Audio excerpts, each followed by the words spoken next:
Welcome back to Campfire Tales, where the fire sputters low and the night weaves stories that chill your soul. I'm your host, drawing you close to the campfire to unravel tales that stare back. Tonight, we delve into the ghastly tale of the Bloody Mirror, a ghost story spun from reflections that bleed.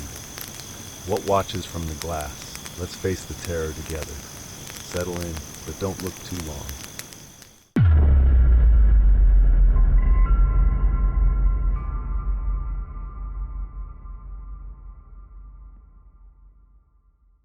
In 1995, Salem, Massachusetts, where Nirvana still played on every radio and Blockbuster ruled Friday nights, lived Eliza, a 24-year-old graphic design student at Salem State.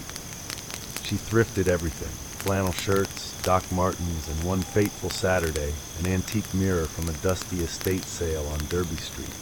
The frame was black lacquer, cracked like spiderwebs, the glass cloudy with age. The old woman selling it muttered, "Never wipe it clean. It remembers."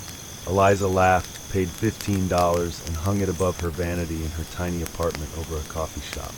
The first night, she noticed a smudge in the center, like a handprint, but inside the glass. She tried cleaning it again. Nothing. The smudge stayed. She shrugged. Old glass, weird light. But the next morning, the print was red. 5 fingers, palm wide, dripping down like fresh paint. She scrubbed harder. The print faded, but her right hand bled from a cut she didn't remember getting.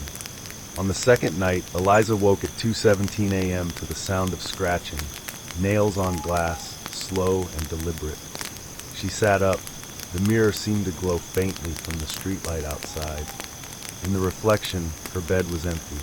Instead, she was standing beside her bed, arms at her sides, smiling. Eliza looked to the side of her bed. No one.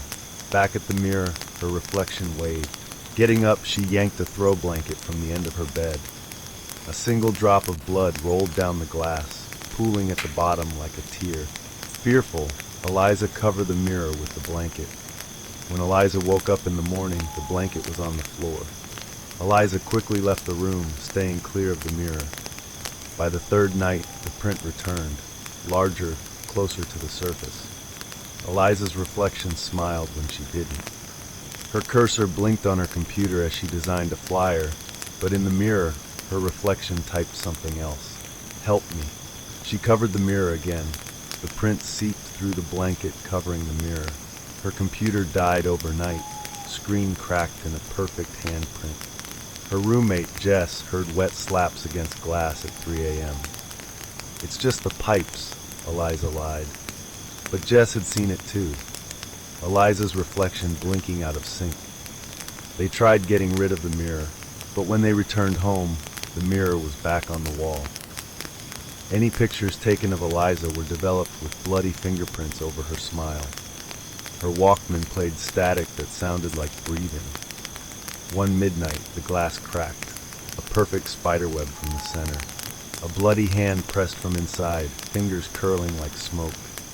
Eliza screamed. The hand grabbed her throat, not hard, just enough to feel cold. Her reflection stepped forward, smiling with Eliza's face, but black eyes. The mirror shattered outward. Shards hung in the air, then flew back together, reassembling flawlessly. Dawn came. Jess found the apartment empty. The mirror hung spotless. On the vanity, Eliza's driver's license cut in half, and a post-it in her handwriting, "It remembers." A few years later, the mirror sold at another estate sale. $10. That's the ghastly tale of the Bloody Mirror, rooted in 1990s urban legends. Inspired by scary stories to tell in the dark and creepypasta forums, it warns, some thrift store finds come with a previous owner. In the Joseon era, a village girl named Hyejin lived by the Han River. Her lover, a Yangban scholar, promised marriage. He left for Hanyang to take the Guazhou exam. Months passed, no letter. Hyejin with child was cast out. In despair, she drowned herself and the unborn babe in the river's black current. Her body washed ashore at Mapo. The village buried her in an unmarked grave, but her Gwisin, a maiden ghost, returned each full moon. She appeared in still water, ponds, wells, bronze mirrors. Her long hair floated. Her eyes were hollow, her hanbok dripped. One autumn, a traveling merchant bought a bronze hand mirror from an old woman's stall. The old woman warned, "Never look at it during the hour of the ox." He laughed, dismissing the warning. That night, in his hanok inn, to prove the old woman foolish, he looked in the mirror during the hour of the ox. Hyejin's face appeared, smiling. He blinked. She was behind him. He turned. Nothing. Back at the mirror. Her hand pressed the glass. He fled to the courtyard.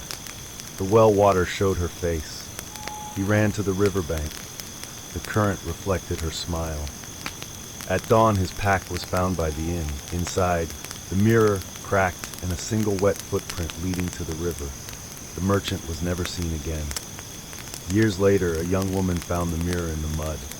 She looked in it during the hour of the ox. The cycle began anew. That's the guisan in the mirror, rooted in Korean ghost lore. The guisan of the drowned, often young women betrayed or murdered, haunt mirrors, windows, and screens, seeking to pull the living into their watery grave. Documented in Joseon-era folk tales and modern urban legends, they appear most often at 3 a.m., the hour of the ox, when the veil between worlds is thinnest. Never look into a mirror at 3 a.m., especially one found in an old house. The guisan remembers, and she waits. Why do these tales endure? It's the dread of reflections that lie, from Salem's bloody hand to Seoul's smiling ghost. Beware, for the glass stares back. That's all for tonight's Campfire Tales. If these stories made you fear your reflection, share them in the comments, or tell us a tale from your hometown.